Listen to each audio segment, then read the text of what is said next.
Buenas tardes con cada uno de ustedes.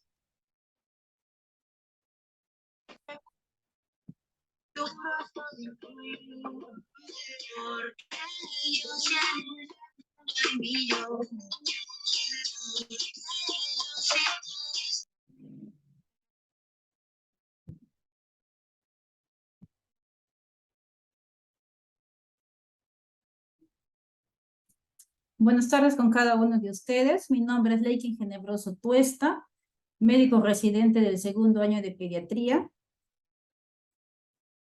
Y voy a hablar el día de hoy sobre sepsis neonatal.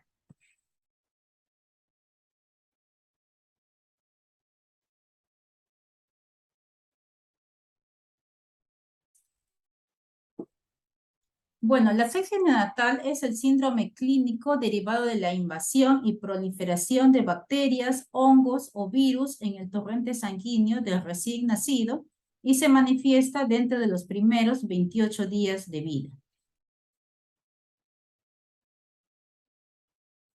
Y la sepsis neonatal es la segunda causa de mortalidad neonatal en el Perú con un 21.77%, luego de la prematuridad que es el 28.47%.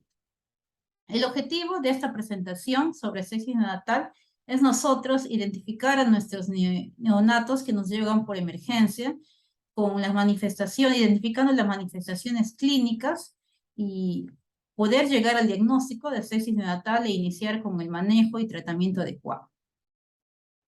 Para las definiciones de sepsis neonatal vamos a tener a la sepsis neonatal temprana, que es la que aparece en las primeras 72 horas de vida, la sepsis neonatal tardía, que es después de las 72 horas de vida, la sepsis vertical, que es de origen relacionado con infección materna intrauterina o perinatal, la sepsis intrahospitalaria, que es la adquirida después del tercer día de hospitalización, la sepsis probable, que tiene de antecedentes de riesgo para sepsis, tiene un cuadro clínico compatible y también tiene pruebas de laboratorio alteradas. A eso denominamos sepsis probable. Sepsis confirmada es aquella con un cuadro clínico compatible y hemocultivo positivo. Y las sepsis clínicas son cuando los cultivos son negativos, pero existen signos clínicos consistentes con infección. En la etiología vamos a tener a la sepsis de inicio temprano y también la sepsis de inicio tardío nosocomial. La sepsis de inicio temprano, entonces, como dijimos, son las de menos de 72 horas de inicio. Vamos a encontrar a las más frecuentes, al estreptococo del grupo B, a la E. coli, que va a ser la más frecuente, la Listeria monocytogenes, la Klebsiella y el estafilococo. Y en la sepsis de inicio tardío, los gérmenes más frecuentes van a ser el estafilococo, epidermidis, el estreptococo, el enterococo, gérmenes gram negativos, E. coli, Klebsiella, Enterobacter, Serratia y Pseudomonas aeruginosa. Los factores de riesgos asociados de la sepsis neonatal, vamos a tener factores de riesgo maternos y factores de riesgo neonatales. En los factores de riesgo materno vamos a tener a la infección urinaria del tercer trimestre, al RPM más de 18 horas, fiebre intraparto más de 38 grados, líquido amniótico purulento, madre colonizada por estreptococo grupo B, corionionitis, necesidad de antibiótico intraparto, la ausencia o menos de 6 controles prenatales, la infección confirmada o sospechada en el gemelo, antecedente de parto pretérmino, adolescente menor de 15 años o un acceso dentario. Y en las neonatales vamos a tener el bajo peso al nacer, menos de 2,500 gramos, de parto prematuro. En los signos y síntomas que vamos a encontrar en la sepsis neonatal, vamos a tener a la taquicardia, bradicardia, letargia o hipoactividad, pobre succión, ¿no? Por ejemplo, hay en nuestros neos que a veces nos llegan a emergencia y la mamá solamente nos dice que tiene pobre succión, ¿no? Como un único síntoma, nos dice, succionaba bien, pero ya no succiona, ya no quiere lactar, ya se encuentra hipoactivo, ¿no? También incremento de las necesidades de oxígeno para mantener saturación entre 88 y 92%, apnea, taquignia, dificultad respiratoria, hipotermia, fiebre, mala tolerancia a la alimentación, que tenga distensión abdominal, irritabilidad, letargia, convulsiones, una fontanela tensa, hipotensión arterial, palidez, cianosis, piel marmóreo reticulada, ictericia, hepatomegalia, esplenomegalia, púrpuras, equimosis, hemorragias o disminución del gasto urinario.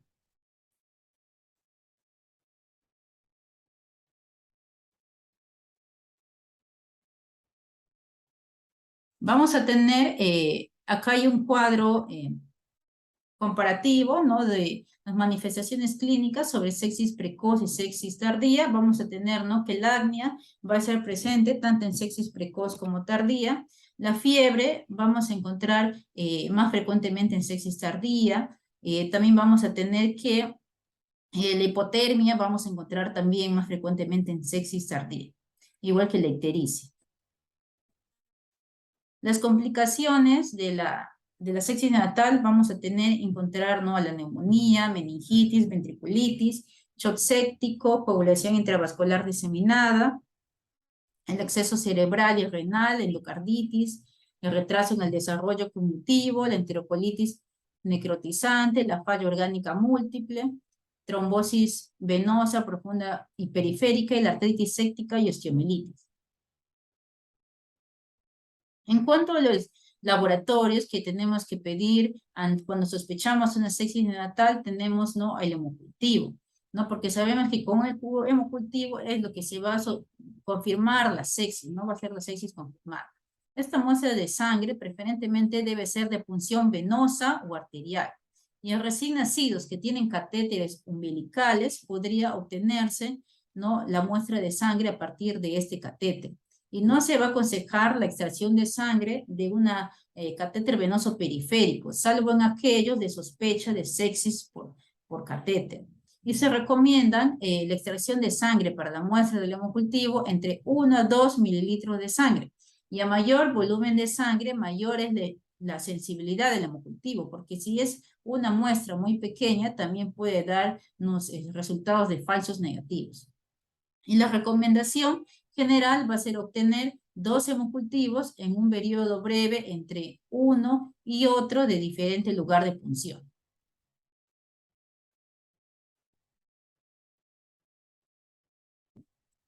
En cuanto a la punción lumbar, la meningitis neonatal es infrecuente, pero se va a asociar a elevada mortalidad y discapacidad a largo plazo. Va a ser más frecuente en la sepsis neonatal tardía que en la precoz.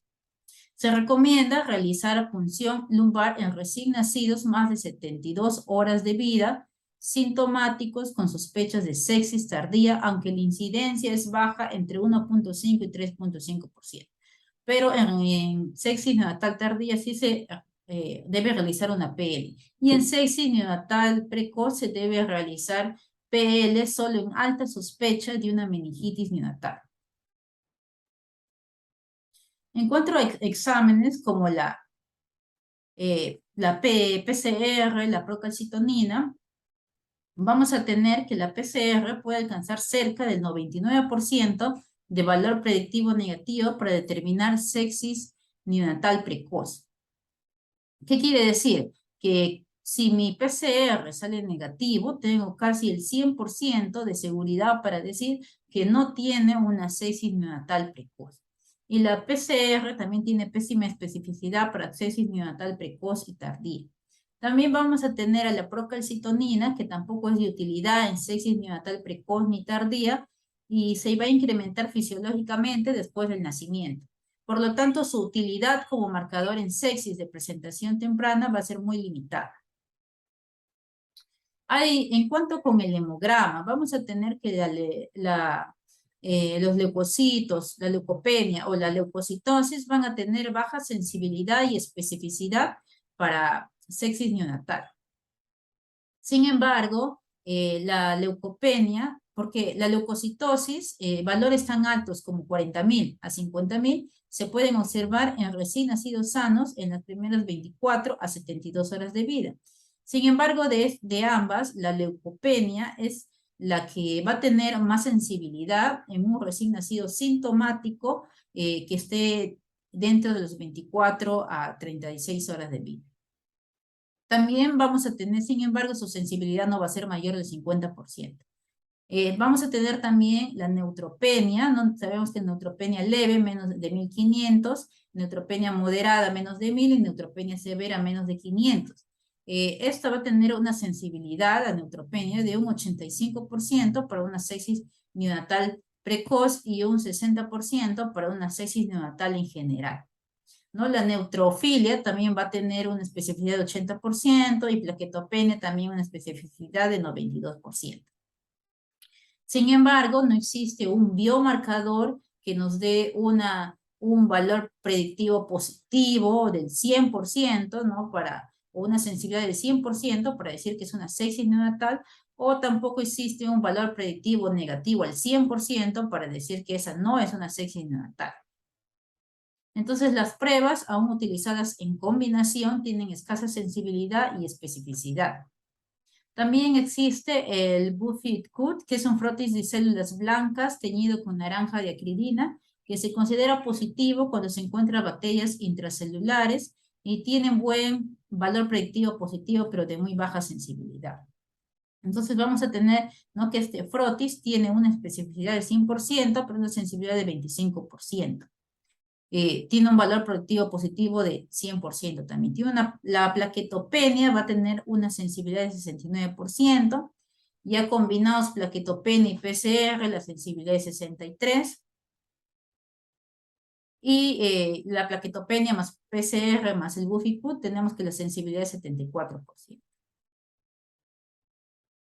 Los diagnósticos diferenciales de la sepsis neonatal, vamos a tener a virus, como es el herpes, la influenza, otros virus respiratorios, cardiopatías congénitas, ductus arterioso permeable, metabolopatías, errores innatos del metabolismo, dengue, chikungunya, toxinas producidas por bacterias específicas, ¿no? Por ejemplo, Bordetella pertussis, causas diversas de shock, hemorragia, trauma del parto, insuficiencia adrenal, atelectasias, cenosis pilórica, apneas de múltiples causas no infecciosas también, hipotermia o fiebre no infecciosa, ¿no? Ejemplo, deshidratación, administración de prostaglandinas, disfunción del sistema de servocontrol de la cuna de color radiante, ¿no? Entre otros. Ahora, en cuanto al antibiótico de elección en sospecha, entonces yo ya estoy sospechando, no sé si neonatal precoz. Mi neo tiene, ¿no?, los síntomas o tiene otros laboratorios alterados, entonces yo ya estoy sospechando una sepsis, entonces voy a iniciar con antibióticos. Y lo más frecuentemente usado para el tratamiento empírico, ¿no?, hasta que nos llegue el hemocultivo, en sospecha de una sepsis neonatal precoz, va a ser la ampicilina y un aminoglucósido, que puede ser la gentamicina o amicacina, ¿no?, para cubrir los gérmenes más frecuentes de la sepsis neonatal precoz, ¿no?, que es el estreptococo y el E. coli también. Y la ceftriaxona va a ser contraindicado en recién nacidos porque esta va a tener una alta afinidad a la albúmina y por lo tanto va a dejar libre desplazar a la bilirrubina y hay un mayor riesgo de kernícteros. Por eso la ceftriaxona está contraindicada en recién nacidos.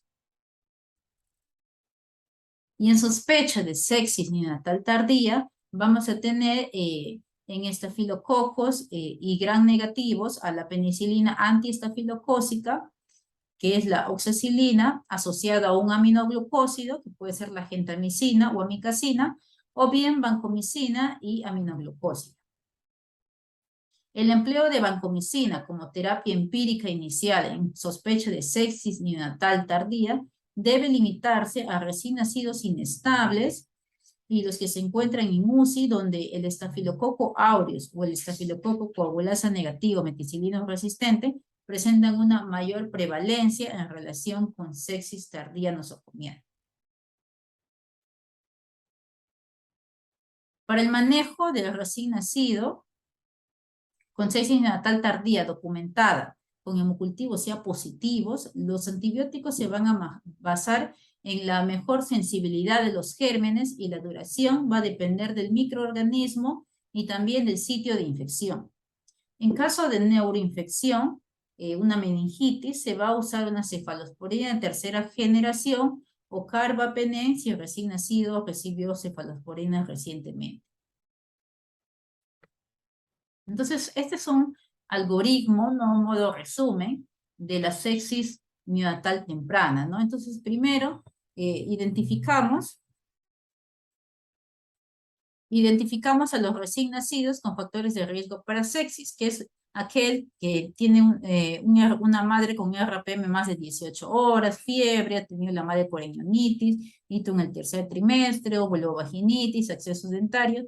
Entonces, todos ellos son factores de riesgo para sepsis. Y además, si mi recién nacido tiene menos de 1.500 gramos o menos de 32 semanas de nacido, entonces, ¿no? Ya sospechamos en una sepsis temprana probable. Y si es así, vamos a solicitar los reactantes de fase aguda, hemocultivo, y se inicia tratamiento antibiótico, ¿no? Esquema 1, ¿no? Como lo mencioné, AMPI más un aminoglucósido. Y se debe evaluar a las 72 horas con la clínica y el hemocultivo. Si el hemocultivo sale positivo, ya se confirma la sepsis neonatal precoz, y se debe realizar, bueno, una punción lumbar. Y si el líquido cefalorraquídeo es patológico y tiene clínica de MEC, se debe realizar tratamiento según antibiograma por 21 días. Y si pero si no, si el líquido cefalorraquídeo está normal y no hay clínica de MEC y el recién nacido está sintomático, también se debe realizar un tratamiento según antibiograma, pero por 10 días. Pero si el recién nacido no está sintomático, o sea, está asintomático, entonces se debe considerar suspender la terapia antibiótica. Sin embargo, si el hemocultivo ha salido negativo y el recién nacido está asintomático, o sea, sin síntomas, se debe suspender antibiótico. Pero si el recién nacido está asintomático, también se debe realizar una punción lumbar, y si el líquido cefalorraquídeo es alterado, se debe realizar un tratamiento esquema, según esquema 2 por 21 días, y si el líquido cefalorraquídeo no es alterado, hay que reevaluar, ¿no? Si vamos a continuar con la terapia antibiótica. Bueno, en caso que mi recién nacido no tenga menos de 1.500 gramos o no tenga menor de 32 semanas, entonces tengo que preguntar, ¿mi recién nacido tiene síntomas sintomáticos? Si es sí, entonces continúo toda la secuencia de sepsis temprana probable. Pero si es no, entonces vamos a solicitar igual los reactantes de fase aguda. Si el laboratorio es positivo o si se volvió sintomático, no, vamos a seguir con la secuencia de sepsis temprana probable. Pero si el laboratorio tampoco es positivo y también mi bebito es asintomático, pues le doy de alta, ¿no? Este es un algoritmo resumen de una sepsis neonatal temprana. En cuanto a la sepsis neonatal tardía, vamos a tener que no es recién nacido, todo recién nacido sintomático, más de 72 horas de vida, que va a tener, por ejemplo, vías centrales, antibioticoterapia múltiple, estancia prolongada, prematuridad, usa NPT. Entonces, si tiene todos estos, vamos a sospechar, ¿no?, en una sepsis tardía probable. Vamos a solicitar igual hemogramas, PCR, examen de orina, cultivos, PL. Y debemos iniciar tratamiento según esquema 2, ¿no? Para sepsis tardía. No como mencioné con banco, más un aminoglucósido, ¿no? Para cubrir gérmenes gram negativos. Y debemos evaluar a las 72 horas con clínica y cultivos. Si el hemocultivo sale negativo y el paciente está sintomático, pues suspendo tratamiento. Si mi cultivo sale positivo, entonces es una sepsis tardía confirmada. Y si hay signos de MET y yo cultivo el líquido cefalorraquídeo positivo, entonces debo de realizar un tratamiento con 14 días si es un germen gram positivo, 21 días si es un germen gram negativo. Pero si no hay signos de MET y también el cultivo del líquido cefalorraquídeo es negativo, va a ser un tratamiento del esquema 2 por unos 10 días, ¿no? Entonces, este es, ¿no?, el algoritmo resumen también de sepsis tardía. Entonces, lo importante va a ser que nosotros, cuando tengamos, ¿no?, un neo que nos puede llegar a nuestra emergencia, no siempre, sobre todo, ¿no?, si está hipoactivo, ya no lacta, o ha tenido fiebre, o está irritable, lloroso. Entonces, siempre sospechar de sepsis, ¿no? Sospechar, y más aún indagar factores de riesgo, ¿no? Si más tienes incluso factores de riesgo, entonces sospechar sexys, ¿no? Iniciar con pedirle todos sus reactantes de fase aguda, su laboratorio, su cultivo, ¿no? Y iniciar antibiótico, ¿no? Y de ahí continuar antibiótico, ¿no? Según la evolución y según también los resultados de hemocultivo. Eso sería toda la presentación. Más bien, si alguien tiene alguna pregunta, si alguien tuviera alguna pregunta, alguna duda o algún aporte.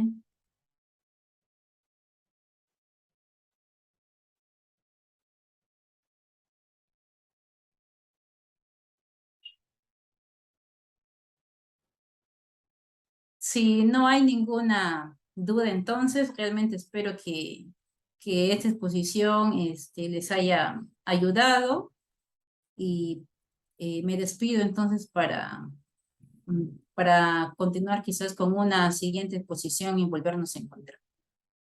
Eso sería todo. Gracias, gracias a todos.